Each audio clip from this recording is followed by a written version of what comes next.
I'm Emily, just a regular girl working as a florist in a big city shop. Life's pretty straightforward for me: wake up, work with flowers, and sleep. But, let me tell you about the day that kinda turned everything on its head. It was a regular morning with the sun shining bright and the shop bustling with the usual crowd when he walked in. This guy, Tom, was a new face, probably in his late 20s, dressed sharp, and carried himself like he owned the place.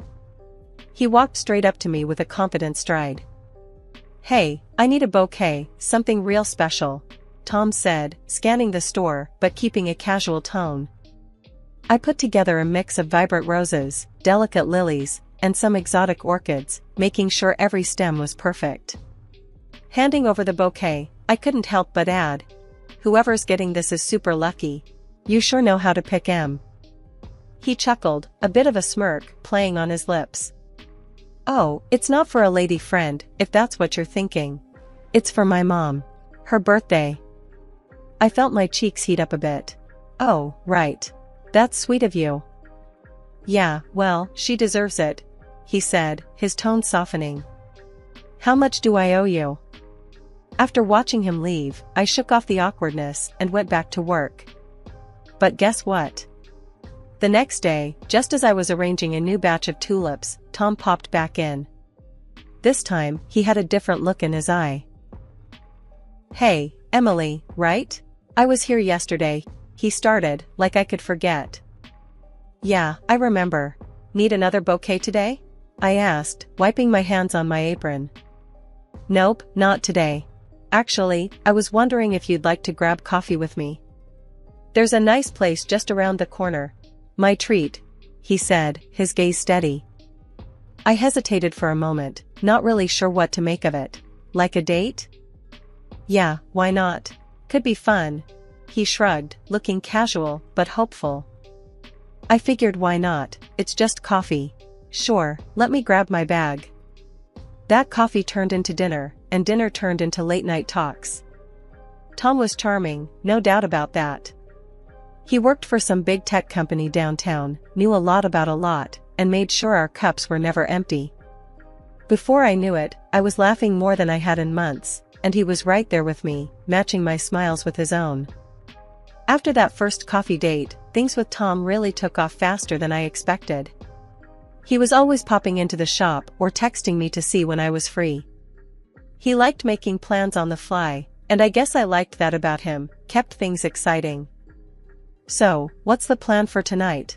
I asked one evening as we left the coffee shop, the city lights starting to flicker on around us.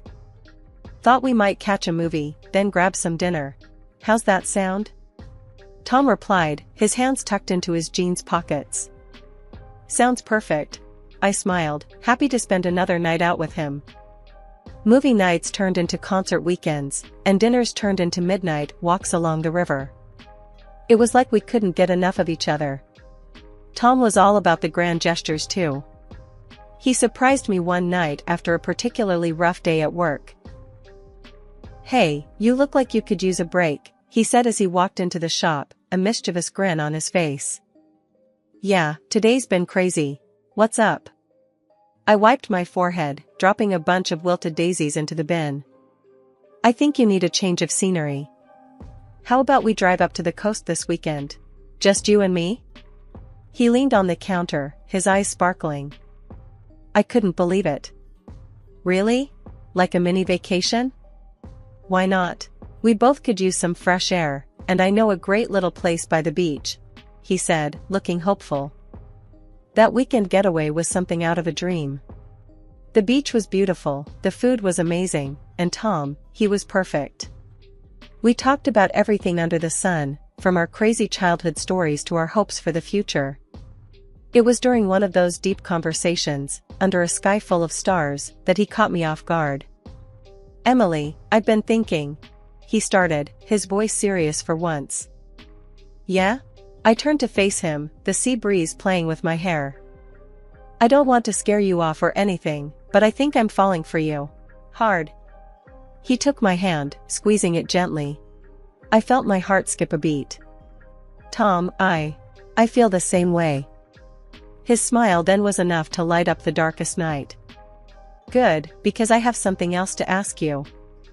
And just like that, a few weeks later, he was down on one knee, right there in the middle of my flower shop, with a ring that sparkled like his eyes did when he smiled. "Emily, will you marry me?" he asked, the shop filled with the scent of roses and lilies. It felt surreal, like a scene from one of those romantic movies we used to watch. But it was real, it was happening to me.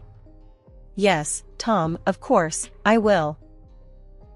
The cheers from my coworkers erupted around us, and Tom swept me into his arms, spinning me around. It was magical, unbelievable, and everything felt just right. When we told our families, they were over the moon. His parents hugged me tight, already calling me their daughter. My parents were just as thrilled, talking about wedding plans, and how they'd always hoped I'd find someone who made me smile like Tom did. Life after the wedding was bliss, at least, for a little while. But things started to shift when we found out I was pregnant. It should have been the happiest news, and it was, at first. Both our families were ecstatic, showering us with congratulations and gifts. But the reality of pregnancy hit me like a truck, and not in a good way. I started getting sick a lot. And I mean a lot. It wasn't just morning sickness, it was all day, can't get out of bed, can't smell anything without gagging sickness. I tried to keep working at the flower shop, but the scents that used to bring me joy were now my worst nightmare. One day, I was trying to arrange a bouquet when the nausea hit hard. I barely made it to the back room before I threw up. The decision to go on unpaid maternity leave wasn't easy. I knew it put us in a tight spot financially, but I had hoped Tom would understand. Turned out, I was half right. The day I told him about my decision, I could see the change in his demeanor instantly. His usual warm eyes went cold, and his voice had an edge I hadn't heard before. "Unpaid leave? Are you serious, Emily? How are we supposed to handle the bills with you not working?" he snapped, pacing back and forth in our tiny living room. I tried to stay calm, though inside, I was trembling. "I can't work, Tom. You've seen how bad it's gotten. And it's not like I want to be sick." His frustration boiled over, and he threw his hands up in the air. "So what, I'm supposed to just handle everything? What are you going to do all day, sit around while I bust my ass?" I flinched at his tone, feeling a sting behind my eyes. "I'll do what I can at home. I can still handle some chores, maybe start some freelance floral design from the house." "Great, Emily, really great. As if those little gigs are going to cover anything. We need real money." He cut me off, his voice laced with sarcasm. I felt so helpless and trapped, watching the man I loved turn into someone I barely recognized over money issues and my health problems. It was like a bad dream, and I kept hoping I'd wake up. "Tom, please, let's just try to work this out. We're going to be parents. We need to support each other," I pleaded, reaching out to him. He looked at my hand, then at me, his anger slowly fading into resignation. I know. I'm sorry, Em. I'm just stressed, that's all." But the apologies didn't change the situation. The days were long, filled with discomfort and loneliness, as Tom buried himself in work, leaving me to deal with the pregnancy and the house as best as I could. As the weeks passed, my pregnancy only got tougher, and the chasm between Tom and me widened. My days blended into a continuous loop of discomfort and failed attempts at normalcy.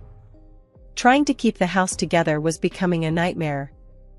One evening, Tom came home to find me on the couch, a cold cloth over my forehead, trying to stave off another wave of nausea. The sight seemed to set him off instantly. "Still on the couch, Emily? I thought you were going to handle the chores today," he said, his voice sharp, tinged with irritation. I sat up, feeling a surge of dizziness as I did. "I tried, Tom, I really did. But the smells, everything just makes me sicker. I can't stand for too long without feeling like I'll pass out." He threw his keys on the table with a clatter. "You know, when you said you'd handle things at home, I actually thought you meant it. But every day, I come back to this." I felt a sting at his words, a mix of guilt and frustration building inside me. "I am trying. But doing the dishes, cooking, it all just makes me feel worse. I can't help it, Tom. Well, maybe you need to try harder. We can't live like this, Emily. I work all day, and I can't come home to a mess and no dinner. It's not fair.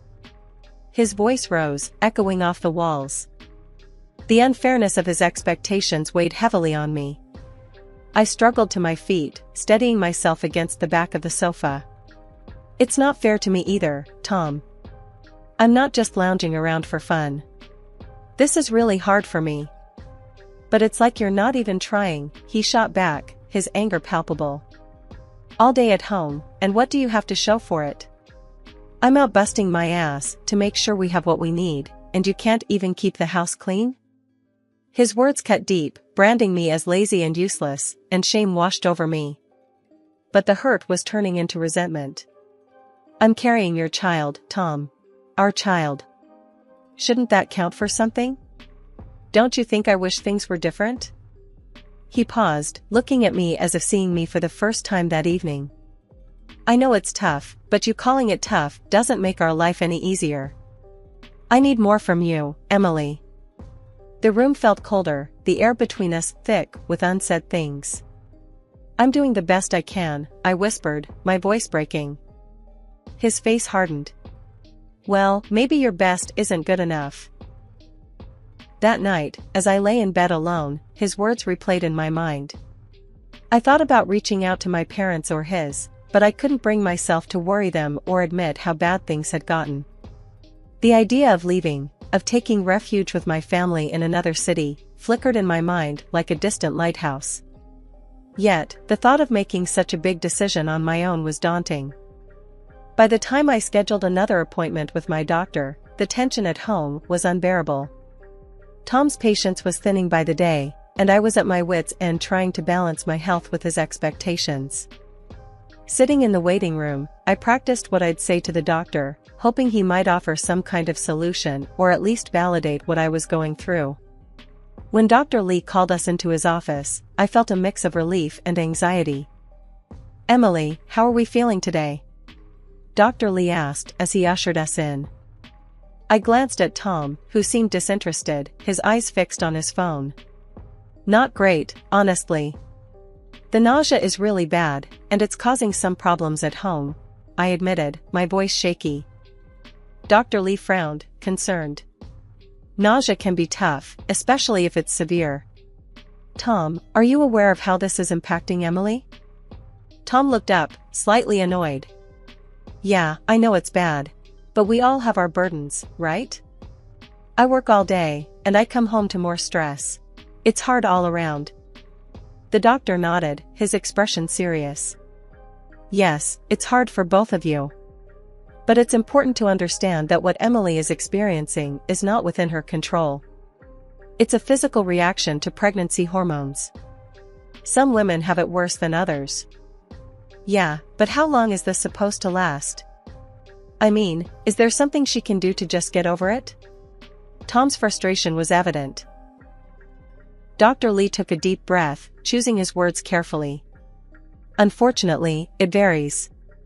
Emily, we can try a few different medications to help manage the symptoms. It's not about getting over it, but managing it so she can have some quality of life. I nodded eagerly, grateful for any help. That sounds good, anything to help ease this. Tom shrugged, not fully convinced. So, what? Are these meds going to fix everything? Can she start doing more around the house then? It's not a cure, Dr. Lee explained patiently. It's to help her cope better. As for household duties, it might be wise to adjust your expectations during this time. Pregnancy isn't a one-size-fits-all situation. Tom sighed loudly, his impatience showing. So I'm supposed to just keep handling everything? This isn't what I signed up for.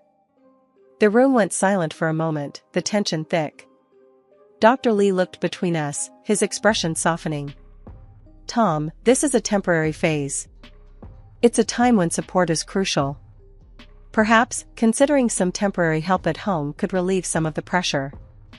I'm not hiring someone to do chores when we're already tight on money because of the unpaid leave.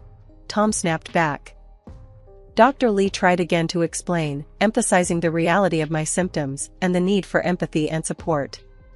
Tom, understanding and patience are vital here. It's not about one person doing more or less, it's about adapting to challenges together.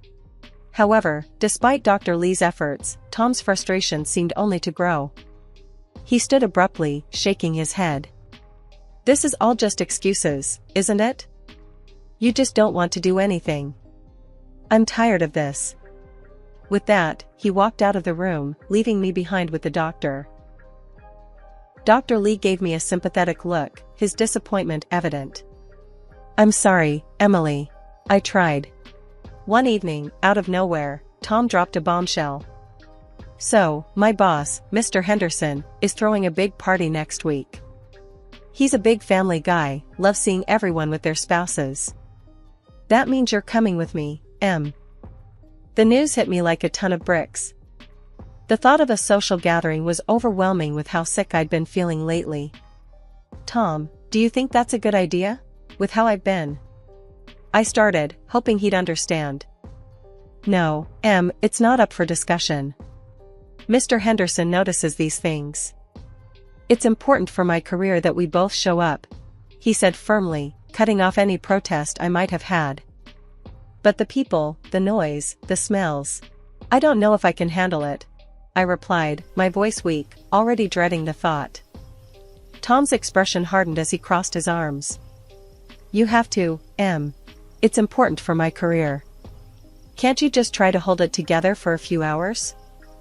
The drive to the venue was tense, with Tom going over his talking points, while I tried to steady my breathing and calm my churning stomach. When we arrived, the blast of music from inside the venue hit me like a physical wave, and the mingled perfumes and food odors made my head spin. Remember, smile and try to look like you're having a good time, Tom whispered as we entered, his grip on my arm a bit too tight. I nodded weakly, managing a smile as a few of Tom's colleagues came over to introduce themselves. They were all smiles and handshakes, but all I could focus on was the overwhelming scent of perfume and food. It wasn't long before I felt the nausea rise, fast and unforgiving. Tom, I need to step outside for a bit, I murmured after a particularly strong wave of nausea hit me. Not now, Emily, he hissed, barely looking at me. Just hold on until after dinner, please. Trying to blend into the background, I sipped on some water, hoping to settle my stomach. But it was no use. Halfway through the dinner, I could feel a cold sweat break out over my forehead, and I knew I couldn't hold back any longer. I stood abruptly, my chair scraping loudly against the floor.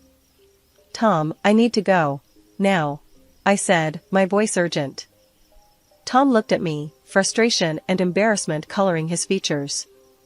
Can't you see I'm in the middle of something here? He snapped quietly, his teeth clenched. I'm going to be sick, I whispered, feeling the room spin as people turned to look. Without waiting for him, I rushed toward the bathroom, but didn't make it. Right there, in front of all those people, my body gave up, and I was violently sick. The room went silent, save for the horrible sound of my embarrassment. When I finally stopped and looked up, tears of humiliation stinging my eyes, Tom was by my side, but his look was not one of concern. You just had to make a scene, huh? He muttered, helping me up not out of kindness, but to get me out of sight. He grabbed my arm, his grip tight and painful, and dragged me into the corridor. Look what you've done. You're a pretender, Emily. Always making excuses, he yelled, his face inches from mine. I tried to pull away, feeling overwhelmed and scared. Tom, please, I'm really sick. Enough. I'm sick of your excuses. Get out of here on your own. I'm done dealing with this tonight, he shouted. He shoved me towards the exit, pushing me several times as I stumbled. Finally, he threw me into the hallway and stormed off. I leaned against the wall, gasping for air, my body weak from nausea and my heart breaking from his cruelty. Leaning against the wall of the corridor, I felt utterly humiliated and abandoned. My tears were just starting to dry when I heard footsteps approaching. An elderly man, whom I hadn't noticed before, came up to me, his expression concerned. I heard some yelling. "What happened here?" he asked in a stern but caring voice. I couldn't hold it in anymore. The tears started again, and I found myself pouring out everything. "My husband, he just doesn't understand. He thinks I'm pretending to be sick because of the pregnancy. He left me here after I got sick in front of everyone." The man's face turned sharply stern as he listened. "What's your husband's last name?" he asked with an intensity that made me shiver. "Morris, Tom Morris," I managed to say through sobs. His demeanor softened a bit as he nodded, understanding the situation better. "Come with me," he said gently, leading me to a quieter part of the venue, away from the noise and the overwhelming smells. He found an empty table, pulled out a chair for me, and handed me a glass of cool water. Sitting there, sipping water, helped me calm down a bit. The man remained with me, ensuring I was all right.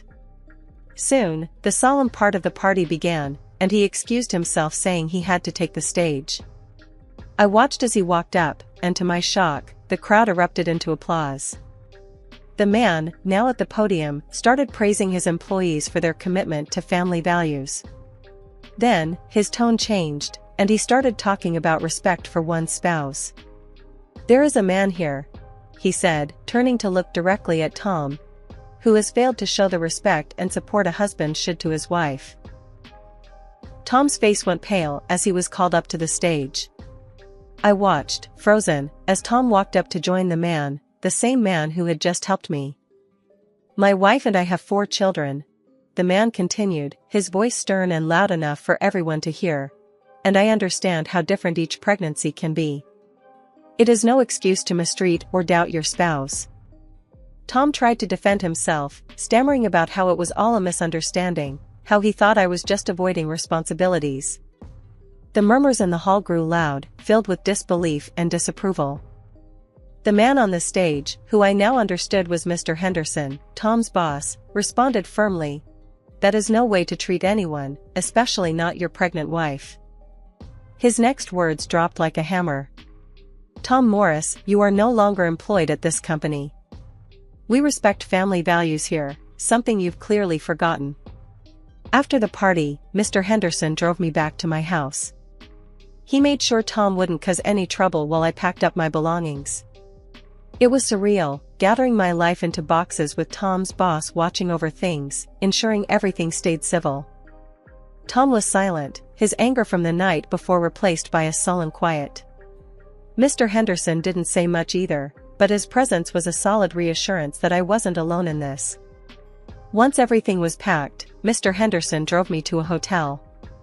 The next few weeks were a blur of finding a new apartment and dealing with the legalities of separation. When Tom's parents heard about what had happened, they reached out, full of apologies and offers to help. Despite everything, I was grateful for their support. They helped me cover the rent for my new place for several months. Life in my new apartment was quiet. I spent days preparing for the baby and nights wondering about the future. When my son Jack was born, it was like a light came back into my life. Holding him for the first time, I knew that no matter what had happened, starting over had been the right decision. Divorce proceedings were tough. Tom fought against it at first, but eventually gave in.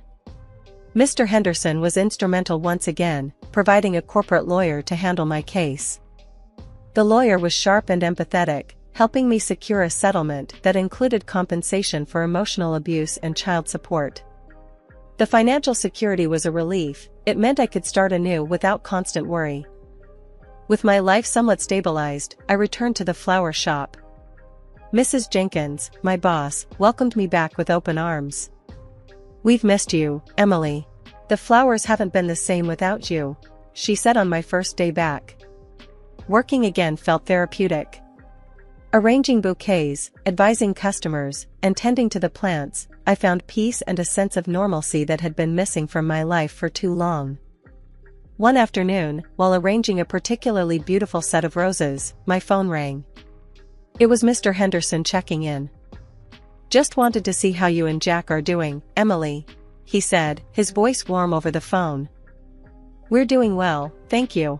Back at work, and it feels right," I responded, smiling as I snipped the stem of a rose. That's great to hear. Remember, you ever need anything, I'm just a call away. Ending the call, I looked around at my surroundings, the colorful flowers, the photos of Jack I had pinned up by my workstation, and the gentle hum of daily life in the shop. It all felt like a new chapter had truly begun.